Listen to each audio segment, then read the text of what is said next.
Contrairement à nous, ils sont éternels. Mais ils sont aussi très polluants. Les PFAS ont envahi notre vie. Mais savez-vous qui ils sont ? On les appelle les polluants éternels.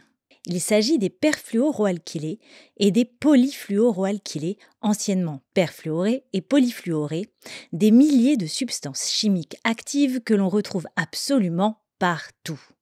Parce que ces PFAS, ils sont assez utiles. Ils rendent vos casseroles et poêles anti-adhésives et vos vestes imperméables et déperlantes, par exemple.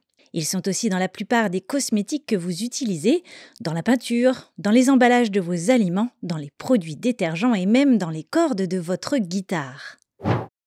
Comme ça, on a plutôt l'impression qu'ils nous rendent service. Sauf que voilà, les PFAS ne sont vraiment pas bons pour notre santé. Et le problème, c'est qu'une fois transformés en déchets, ils se diffusent dans l'eau que nous buvons, les sols, l'air, les océans, et forcément aussi dans notre corps. Pire encore, leur composition, faite d'atomes de carbone et de fluor, les rend très résistants. Ils se dégradent donc très lentement. Il faut compter plusieurs siècles, voire plusieurs millénaires. Ils font ainsi partie de la grande famille des polluants organiques persistants. Toxiques, ces polluants éternels le sont pour notre foie et nos reins. Ils sont aussi soupçonnés d'être cancérogènes, neurotoxiques et aussi d'être des perturbateurs endocriniens. Ils pourraient aussi favoriser l'obésité et le diabète de type 2. Il existe aujourd'hui très peu d'informations officielles concernant les taux de contamination des terres en France et ailleurs. En 2023, l'Inspection générale de l'environnement et du développement durable, l'IGED, a quand même publié un rapport dans lequel elle fait le constat d'une contamination générale modérée des eaux souterraines françaises.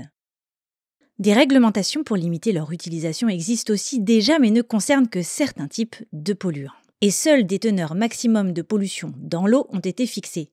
Des contrôles de l'eau potable sont également prévus mais ne seront systématiques qu'à partir de 2026 et ne concerneront qu'une vingtaine de PFAS seulement. Et concernant les rejets des sites industriels, ils ne sont inspectés que depuis 2024. Alors comment peut-on s'en débarrasser ? Eh bien, la mauvaise nouvelle, c'est qu'on ne peut pas. Il est néanmoins possible d'adopter certains gestes pour les limiter un tout petit peu. Comme choisir des ustensiles de cuisine en céramique, en aluminium, en fonte, en cuivre, en fer ou en acier.